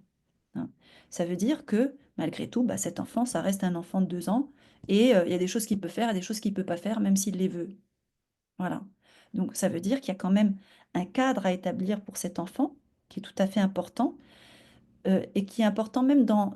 C'est là le contenant dont on parle. On parlait tout à l'heure de contenant. Le cadre a fonction de contenant. Il a fonction de contenant. Donc, donc ce cadre, donc, qui va poser les limites à l'enfant, hein, et qui va lui permettre d'avoir un rapport sain aussi aux limites, mais en même temps bienveillant, c'est-à-dire malgré tout accompagner cet enfant, être à l'écoute de son désir aussi d'exister par lui-même, de s'affirmer. Donc vous voyez, c'est cette balance qui se joue. Et quand cet enfant donc a à la fois ce cadre, ces limites et à la fois la nourriture affective qui va avec, cette bienveillance, une écoute euh, et un espace aussi pour s'exprimer, mais avec des limites, ben justement, l'agressivité va diminuer au profit de la verbalisation et les choses vont se rétablir par la suite. Par contre, le souci se pose quand le cadre est soit trop rigide, soit anarchique, soit anarchique. Et dans ce cas-là, effectivement, là, il y a dans cette période des enjeux par rapport au cadre qui peuvent donner lieu ensuite, soit à des enfants qui vont être un petit peu repliés sur eux-mêmes, qui ne vont pas oser s'exprimer, qui vont pas, ou qui vont manquer d'estime, d'accord? Soit au contraire, qu'on voit moins maintenant, justement, c'est ce qu'on disait tout à l'heure, hein, il y en a bien entendu, hein, il y a de la variabilité, mais ce qu'on voit de plus en plus, c'est surtout des enfants qui manquent de contenant, donc qui vont déborder, qui vont s'agiter, qui vont moins respecter le cadre et les limites, mais qui vont aussi manquer d'attention et de concentration, parce qu'en fait, euh, être attentif, ça demande d'avoir un rapport sain au cadre. Parce que focaliser son attention sur un objet, ça demande d'avoir des limites. Ça demande de cadrer son attention sur l'objet sur lequel on se concentre, sur lequel on focalise. Quand on a du mal avec les limites, avec le cadre, on a souvent plus de mal à se concentrer parce qu'on manque de ce contenant qui contient, qui nous permet de focaliser notre attention. Voilà, donc il y a un enjeu important. Donc, vous voyez on voit que entre ce qu'on a dit tout à l'heure par rapport aux parents et ce rapport aux limites qui est mis en difficulté dans les nouvelles générations, et ce qu'on voit du côté des enfants, et le rapport aux limites du côté des enfants, ben, vous voyez cette résonance. Et vous voyez, pour ceux qui sont enseignants ou qui travaillent dans le système scolaire, vous voyez que du coup, c'est pas du tout les mêmes réalités. Euh, Là où parents et enseignants étaient à peu près sur la même longueur d'onde un temps, aujourd'hui, on n'est plus du tout sur les mêmes réalités. C'est là où vous disiez main dans la main, c'est pas évident parce que c'est pas du tout les mêmes réalités et on est presque face à on est face à des injonctions qui sont contradictoires. Au niveau de l'école, ce que ça implique euh, de faire autorité à l'école, de mettre des limites, de mettre un cadre quand on est devant un groupe classe de 30 enfants et tout ce qui se passe au niveau de la famille et de l'évolution de la famille dans les nouvelles générations. Donc là, on est vraiment parti sur des chemins très différents, ce qui fait que, effectivement, c'est plus le même référentiel et ça fait que ça devient plus difficile de communiquer entre l'école et la famille. Je vous laisse réagir, je vous laisse la parole.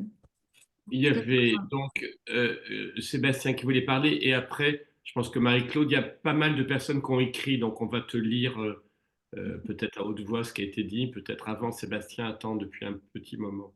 Vas-y, Sébastien. Oui, oui, non, c'est pas gênant, c'est pas gênant. C'est très intéressant et ça rejoint pas mal de points qui ont été cités. Moi, je voulais juste partager une expérience. J'ai pas d'enfant, mais j'ai été garçon au père pendant peut-être une dizaine d'années à aider dans des familles. Et aujourd'hui, il y a des grands enfants et du coup, parfois, ils me racontent un petit peu ce rapport à me dire, tu as été un peu notre père, notre tonton, et des phrases reviennent souvent à me dire, me disaient, tu nous engueulais, mais tu nous expliquais. Et en fait, je vois aujourd'hui, dans mes amis qui ont des enfants ou même mes frères, il y a toujours, je suis toujours assez dur, c'est-à-dire dans les règles, mais je joue énormément avec eux. C'est-à-dire qu'on ne passe pas de temps devant la télé ou devant des activités. C'est-à-dire on consacre vraiment du temps. C'est-à-dire tu es important et je te consacre du temps. En revanche, je suis l'adulte et Ouais. je t'apporte quelque chose. J'ai quelque chose à te transmettre. Eh oui. Et du coup, je vois le rapport. Mes frères me disent, mais mes neveux, ils t'aiment énormément. Tu es vraiment hyper important. Et les oui, enfants que j'ai gardés, qui ont maintenant 20, 25 ans, quand je les vois, ils me sautent dans les bras, vraiment avec un bon souvenir. Pourtant, moi, j'ai le souvenir d'avoir été dur. C'est-à-dire que et oui, pour moi, d'aller à l'école, d'aller se coucher tôt, c'est important pour toi. et Et, oui, c'est et ça. aujourd'hui, quand j'entends l'enfant doit décider par lui-même, non, il décidera par lui-même quand il sera adulte. Tout à fait. Aujourd'hui, j'ai la responsabilité, je fais des choix qui me semblent bons pour lui. Oui, Personne n'est oui. parfait. Ou en tout cas, il y a des choses dont il ne peut pas décider à cet âge-là, qu'il pourra décider plus tard, mais à cet âge-là, il n'est pas en mesure de le décider. Parce qu'aujourd'hui, j'entends des choses, alors c'est extrapolé, mais je fais le lien avec un film qui s'appelle Problemos, où dans ce film, il y a une dame qui a un enfant, et quand une personne lui dit, mais comment s'appelle votre enfant? Non, comment elle s'appelle? Non, c'est pas elle, c'est pas il n'a pas de prénom, il s'appelle l'enfant, il choisira quand il sera grand. Et en fait, c'est assez représentatif de aujourd'hui cette confusion entre qui est l'adulte et Oui, qui est l'enfant. oh, oui, Voilà. tout Et à ce fait. Tout à conflit, fait. Et c'est très, très perturbant pour les enfants. voilà. Et je vois beaucoup de parents où la société est rentrée dans leur domicile, ils n'ont plus la main pour faire un petit peu ce qu'ils souhaitent en termes d'éducation, en tout cas remplir cette mission. C'est Oui, toujours influencé par quelque chose, donc je rejoins les différentes remarques sur ce côté flou. Il y a une espèce de flou artistique où on y va de toutes les sources possibles et inimaginables. Et je trouve que quand on essaye d'être vrai, dire je vais te transmettre quelque chose, je vais participer avec toi à tes activités, ça prend du sens. Et je le dis par expérience. oui, oui, C'est-à-dire oui. qu'aujourd'hui, quand je vois Gulli qui devient la nounou parce que je ne sais pas m'occuper de mon gamin, donc je le mets devant la télé et il me laisse tranquille. Il n'est pas censé m'ennuyer, c'est mon enfant. Je suis Ah oui, censé passer du temps avec. oui, Tout à oui, l'heure, tu oui. disais que tu faisais une étude sur le confinement. Le confinement a été quand même une explosion. C'est-à-dire comme si les parents avaient réalisé qu'ils avaient des enfants et qu'il Eh fallait s'en occuper. oui. Et tous ces schémas de société sont aujourd'hui une espèce de réalité où, quelquefois, trop de lois pour protéger l'enfant et autres, Oui, ben, c'est pas sain. C'est que, oui, enfin, oui, oui, tout à fait. Dans ce que vous dites, je réagis doublement. D'abord, par rapport au fait, oui, les parents confondent souvent, il y a une espèce de confusion. Les parents culpabilisent, il y a une espèce de culpabilité à être sévère. Euh, euh, bon, ça s'inscrit dans toute l'histoire dont on a parlé auparavant, mais c'est pas un problème d'être sévère, hein. Ça, ce n'est pas un problème d'être sévère si à côté de ça, comme vous venez de le dire, on est présent, on est impliqué, on donne de l'importance et de l'intérêt à cet enfant, on est à son écoute et on investit la relation. C'est ça. Mais l'enfant, il est tout à fait capable d'entendre et même de respecter et même d'aimer cette sévérité. Et même d'aimer cette sévérité. C'est-à-dire que bah, il y a des trucs, on rigole pas, quoi. C'est comme ça, c'est pas autrement. Il y a des choses sur lesquelles l'enfant ne peut pas décider. Tout à fait. Et ça, c'est sain. C'est sain pour l'enfant. Euh, euh, Bien sûr, quand on le laisse décider, il peut paraître content parce qu'il est dans sa zone de confort, mais en réalité, ça l'insécurise. complètement. Et Voilà. puis, on ne le prépare pas à l'avenir. Et Parce on que, ne le prépare pas à l'avenir. Ça me fait rebondir sur ce qu'a dit Christine tout à l'heure par rapport au fait que ben, l'enfant, on le laisse un petit peu être comme il est. Certes, d'un côté, oui, respecter l'enfant, son potentiel, sa personnalité, c'est une chose, mais il y a des choses malgré tout que l'enfant doit apprendre. Il y a des choses qu'il doit apprendre parce que ça fait partie des règles de la société dans laquelle il vit. Sans quoi, en fait, ben, bon, quand les enfants sont petits, c'est pas un problème. Mais le problème, c'est qu'ils vont grandir à un moment donné et ils vont se retrouver face à cette société, face à ces règles. Et à ce moment-là, ben, c'est là où ça devient compliqué parce que ils n'ont pas développé ben, ces compétences, cette compréhension, et donc ils vont se sentir face à une société qu'ils ne comprennent pas parce que ils n'ont pas été sensibilisés à ça. Donc, d'un côté, oui, c'est important. c'est important de respecter l'enfant tel qu'il est, sa personnalité, etc. D'un autre côté, il y a, il y a aussi un fonctionnement social dans lequel cet enfant va être amené à vivre et à évoluer, et dont il faut qu'il comprenne les codes, hein, pour justement pouvoir s'épanouir, s'intégrer, faire sa place, etc. Sébastien, j'ai oublié le deuxième point, c'était quoi? C'était important, il y avait un autre point. Moi, je parlais que, moi, en tout cas, c'est quelque chose qui me choque, l'entrée de la société dans les foyers qui prend beaucoup de place. Et je ne sais pas Ouais. si c'est ça. Il y avait le confinement où il y a eu la prise de conscience que les parents étaient des parents parce qu'il faut s'occuper de ces petites créatures. Oui, Il oui, y oui, oui. il y avait Gulli, la télé qui devient un peu la nounou par excellence. Donc, un peu, on met ça à Oui, oui, l'écart. oui, oui. Mais il y avait un point aussi par rapport à ce que tu viens de dire, c'est un parent est un tuteur légal. Un tuteur, c'est fait pour que ça pousse correctement. Oui, Et quand on exact. laisse trop de liberté à l'enfant, ben, comme à une plante ou un arbre, ça va partir un peu dans tous les sens. Et il ne faut pas Oui, s'étonner que ça parte dans tous les sens. oui. Ça c'est par exemple avec des parents que j'ai pour patients, euh, c'est souvent quelque chose qui est à recadrer au niveau de leur représentation.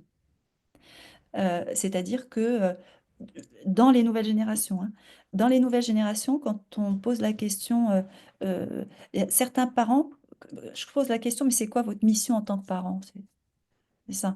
Et en fait, certains parents, et qui sont pas peu nombreux, bah, pensent que c'est de protéger l'enfant, de lui donner la nourriture affective dont il a besoin, etc. Bon, donc c'est tout un recadrage pour différencier c'est quoi l'objectif, c'est-à-dire la mission c'est quoi, et c'est quoi les moyens qu'on utilise pour aboutir à cette mission. Mais la mission d'un parent, comme vous avez dit, c'est de faire pousser, c'est-à-dire c'est d'amener finalement cet enfant à autonomie de façon à ce qu'il devienne un adulte autonome, responsable, qu'il puisse participer à la société, s'intégrer, être heureux, être épanoui. C'est ça la mission du parent. Donc c'est en quelque sorte, ça veut dire faire en sorte que son enfant puisse voler de ses propres ailes. C'est ça. Après, pour ça, il faut mettre plusieurs ingrédients. Effectivement, la nourriture affective, la protection, le machin, mais ce n'est pas un objectif en soi. L'objectif final, c'est quand même qu'il devienne un adulte qui soit autonome, responsable, épanoui, qui s'intègre et tout. C'est ça, la mission. Donc, il y a une confusion aussi. Et c'est ce qui fait c'est cette confusion qui fait culpabiliser les parents qui n'arrivent pas à mettre les limites. C'est ces parents qui ont du mal à mettre la limite parce que quand ils mettent la limite, ils culpabilisent, ils ne savent pas s'ils ont fait mal à leur enfant, s'ils ne sont pas en train de traumatiser leur enfant, etc. Et donc, comme bah, ils ne sont pas sûrs et l'enfant il le perçoit, bah, du coup ça décrédibilise aussi ce parent aux yeux de l'enfant et son autorité. Donc c'est pas clair pour cet enfant. Donc c'est des enfants qui grandissent avec un rapport à l'autorité qui n'est pas clair, hein.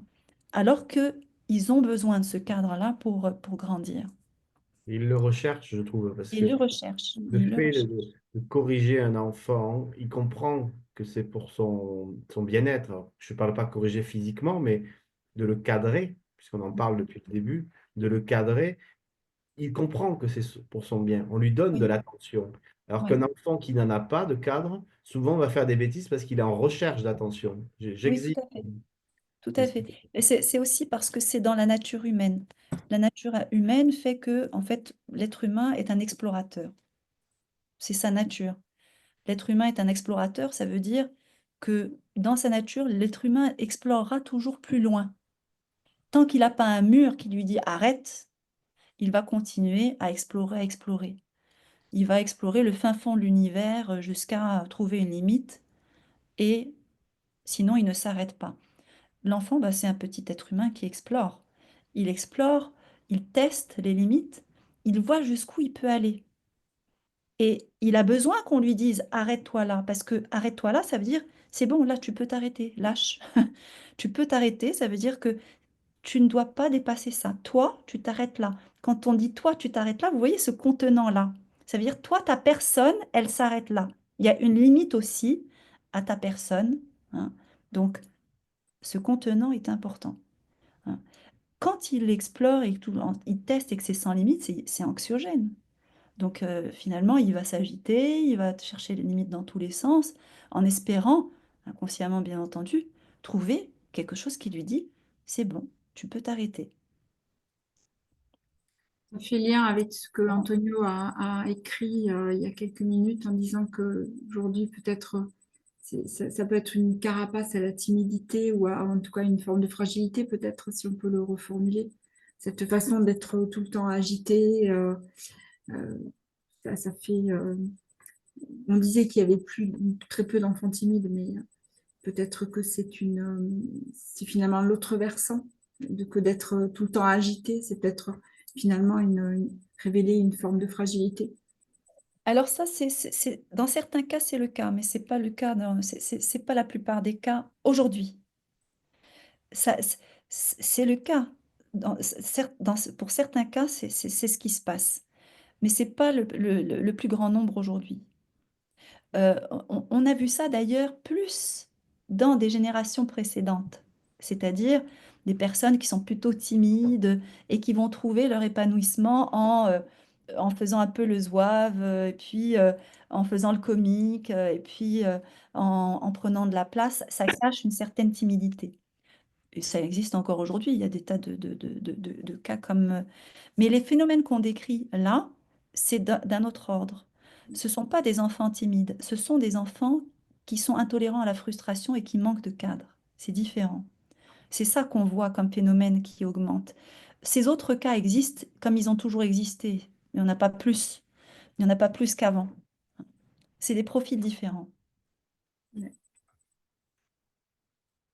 Et je trouve aussi que souvent, on essaye on essaye de régler la conséquence et on ne travaille pas sur la cause. Souvent, un enfant, on va dire, bah, il est hyperactif. Donc, voilà. Trouver des arguments, en gros, je ne vais pas te parler de faute, mais c'est un peu la faute de l'enfant. Alors que il y a quand même un rôle important dans les parents de transmettre certains codes et certaines informations de manière à ce que l'enfant puisse se développer correctement. Et quand ces codes ne sont pas transmis, et comme vous disiez que l'enfant, ben, il explore, on va dire, ben, il tourne en rond, il cherche peut-être sa limite quelque part. Et donc, on va le qualifier ben, d'hyperactif ou autre. Peut-être que c'était simplement un manque de cadre ou un manque d'accompagnement. Alors, c'est souvent un manque de cadre, c'est-à-dire c'est souvent lié à un enjeu qui est autour du cadre. Maintenant, qui est responsable, c'est une autre question. Tout simplement, pourquoi je dis ça? Parce qu'il faut faire attention. Il faut faire attention. Parce que on peut vite aller à des conclusions qui peuvent faire mal. Qui peuvent faire mal. Euh, dans la relation parent-enfant, bien entendu, elle n'est pas symétrique, puisque l'enfant, il est dépendant, il est dans une situation de dépendance vis-à-vis de ses parents, qui le rend quelque part plus vulnérable. D'accord? Euh, donc, la relation n'est pas symétrique. Par contre, euh, il ne s'agit pas, vous savez, en tout cas dans notre métier en psychologie, on ne cherche pas la faute.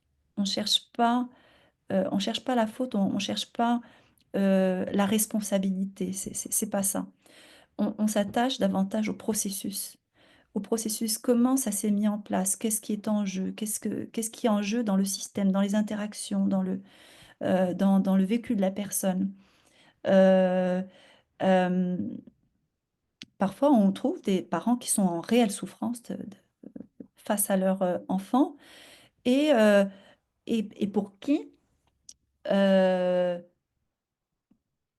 et qui ont probablement tout fait et tout bien fait. D'accord? C'est ça. Quand je dis il y a un enjeu autour du cadre, ça ne veut pas dire que c'est de la faute des parents ou que c'est de la faute de l'enfant. Mais il y a quelque chose dans l'interaction parent-enfant qui fait qu'il y a un enjeu autour du cadre. C'est ça que ça veut dire. Et ça, c'est très important de différencier ça parce que souvent, euh, on va chercher qui est responsable. Les parents d'enfants qui ont qui sont diagnostiqués avec un TDAH ou un autre trouble neurodéveloppemental ou un trouble quelconque, ben, souvent ils ont quand même un regard qui pèse sur leurs épaules, hein, parce que le premier réflexe, c'est de se dire, bah, ils ont mal fait leur job, c'est quoi cette éducation, c'est quoi ce gosse? Donc c'est quand même un regard qui est hyper lourd à porter. D'un autre côté, oui, dans certains cas, on se dit, bah, c'est l'enfant, voilà, il est mal foutu cet enfant. Euh, donc, les pauvres parents. Euh, mais en réalité, c'est pas tant ce regard qu'on doit porter, surtout dans notre profession. Ce qui est intéressant, c'est regarder quels processus sont en jeu dans l'interaction. Et c'est vrai qu'il y a souvent un enjeu au niveau du cadre, mais je vous donne un exemple. Vous savez, les parents ne sont pas tous égaux face à leur enfant. D'accord? On dit on choisit pas ses parents, mais on ne choisit pas ses enfants non plus. Et ça, c'est important. Parce qu'un enfant qui arrive au monde, il arrive déjà avec un bagage. Il arrive avec un bagage génétique et il arrive avec un bagage aussi expérientiel qui est dû finalement à son expérience de vie prénatale. Cette combinaison de ces gènes et de cette expérience de vie prénatale fait qu'il a déjà en arrivant au monde un tempérament. Ce qui veut dire qu'il y a des parents qui sont face à des enfants faciles, et il y a des parents qui sont face à des enfants difficiles. C'est pas pareil d'être parent d'un enfant qui dort bien, qui fait ses nuits, qui mange facilement, qui pleure pas beaucoup, que d'être le parent d'un enfant pour qui c'est hyper difficile de le nourrir, qui dort pas, euh, qui, euh, qui pleure tout le temps, etc. Vous voyez que euh, donc tous les enfants ne sont pas pareils, hein. Les enfants sont différents et ils vont évoluer différemment. Ce qui veut dire euh, qu'un enfant peut aussi éprouver ses parents dans l'exercice de leur parentalité.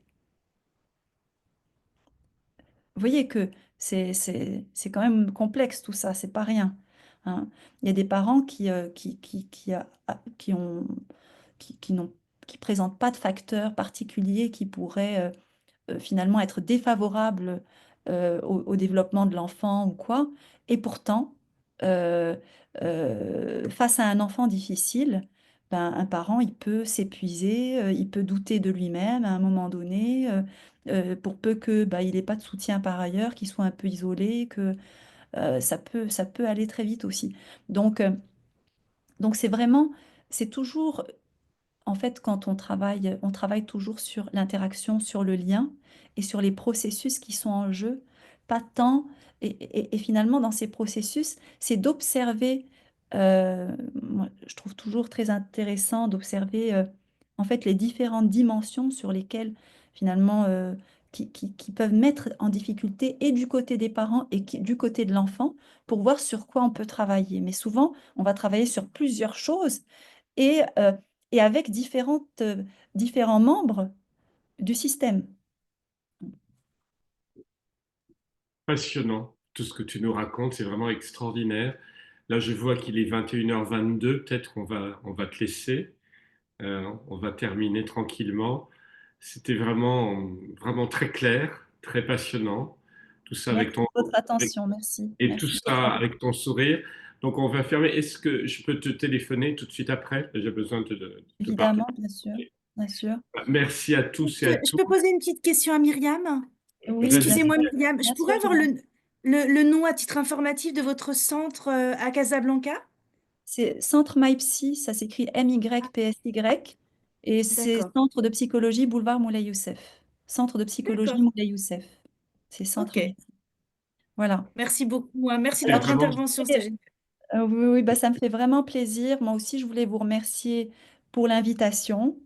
Je voulais vous remercier pour votre écoute et votre attention et votre présence à tous, et puis votre participation aussi, parce que c'est précieux. Merci. et quand l'enregistrement sera prêt, on pourra te l'envoyer et tu pourras l'utiliser à toute fin amicale Merci. et professionnelle.